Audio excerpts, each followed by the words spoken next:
Salve, salve família, aqui é o Zoro do canal Pai dos Cortes. E no meu primeiro mês do digital eu já fiz mais de 10 mil reais só seguindo o que esse cara fala no curso dele. Então se você quer fazer dinheiro na internet, YouTube sem nem precisar aparecer, confere o primeiro link na descrição.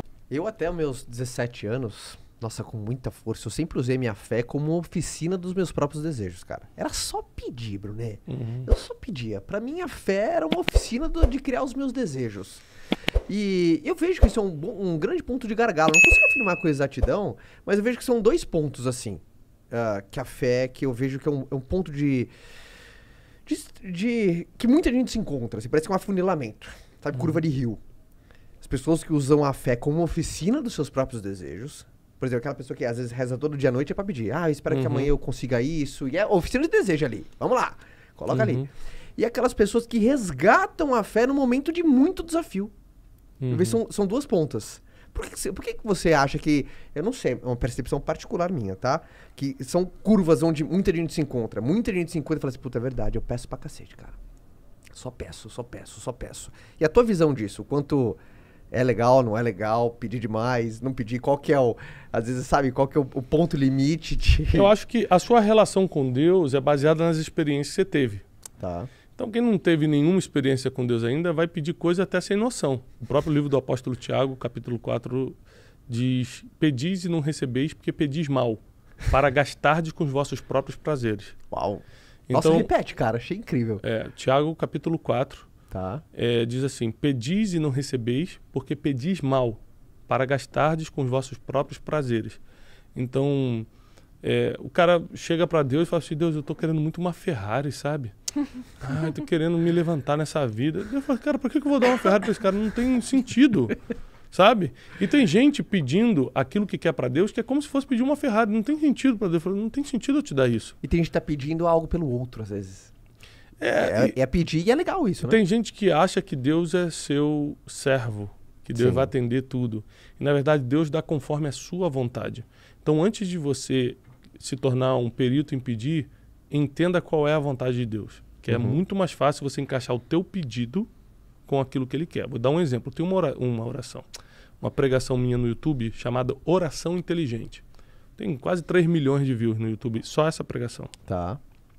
E eu explico o seguinte: por que a oração inteligente? Porque tinha uma mulher em Israel chamada Ana, que era, quando não pode ter filho, me fugiu, estéril. Era estéril. Tá. E o sonho dela era ter um filho, e ela não conseguia ter filhos. E naquela época podia ter mais de uma esposa. O marido dela, Eucana, tinha uma outra esposa chamada Penina, que tinha filhos e ficava caçoando dela. Então todo ano ela subia no lugar onde era feita a adoração, que na época não tinha Jerusalém, e ela estava em formação, esse processo de Jerusalém e tal, e ela sacrificava ao Senhor e pedia um filho. E a Bíblia diz que Deus, vendo que ela estava sendo caçoada por outra, Deus intervém a favor dela. Porque a Bíblia diz assim que quando o teu inimigo cair, não ria dele. Porque Deus pode ver isso e ter misericórdia do inimigo. Então, assim, cara, a Bíblia é muito perfeita. O negócio foi escrito 1000 anos antes, encaixa com o que está acontecendo aqui. É um negócio assim, cara, é muito perfeito. Meio aquela coisa que um cara caiu, nunca torça contra alguém, né? Exatamente. Não, segue tua vida, deixa a justiça de Deus cuidar. Da mesma forma, não procura a justiça própria. A Bíblia diz que nós temos um advogado, Jesus Cristo, é ele que resolve. E eu creio nisso e estou de pé até hoje, 40 anos de idade, estou seguindo. Tá. Então, ela pede e Deus apressa o pedido dela primeiro porque ela estava debaixo de perseguição. Toda vez que você está debaixo de uma perseguição, de uma calúnia, de alguém querendo competir com você, sendo injusto com você, Deus sempre fica do lado mais fraco. Deus sempre fica do lado do órfão e da viúva. Está na Bíblia, está escrito, não é o que eu acho, não. Então, nunca oprima o mais fraco, que geralmente Deus toma um partido do mais fraco. Segunda coisa que a gente aprende aqui é que ela começa a pedir um filho a Deus, começa a pedir um filho a Deus, começa a pedir um filho a Deus e Deus nunca dá. Mas tem uma época que o povo de Israel começa a pedir um profeta. Nós precisamos de um profeta, nós precisamos de um profeta. Ele fala, caramba, eu preciso fazer nascer um profeta. Deixa eu ver quem está na fila dos pedidos de filho. Então ela queria um filho, Deus queria um profeta. E aí em um dos anos ela faz uma oração. Ela fala assim, ela alinhou a oração dela. Se tu me deres um filho, eu te devolvo o mesmo filho como um profeta. Ele falou, fechado, pronto. Deus dá o filho para ela no mesmo ano. tira a vergonha dela, porque aí acaba aquela perseguição, a outra para de caçoar, não sei o que, papá. E ela pega Samuel, nasce o famoso profeta Samuel, daí vem o famoso profeta Samuel, que foi o profeta que ungiu Davi a rei, pai de Salomão. E ela devolve ele no templo e fala assim, ó, tá aqui meu filho. Quando ele desmamou, ela levou no templo e falou, tá aqui, eu devolvo. Aí a Bíblia diz, e Ana volta para casa e tem muitos outros filhos e filhas.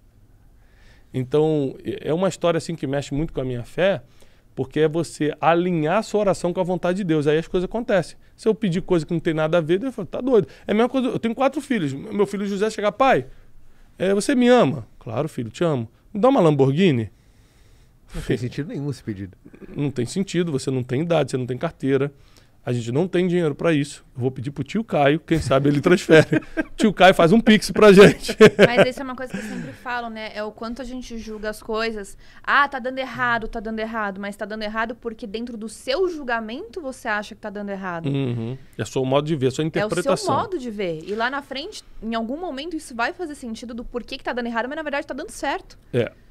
Isso tem a ver com uma frase que eu coloquei num dos meus últimos livros. Agora eu coloquei o seguinte: o que você chama de problema, Deus chama de treinamento.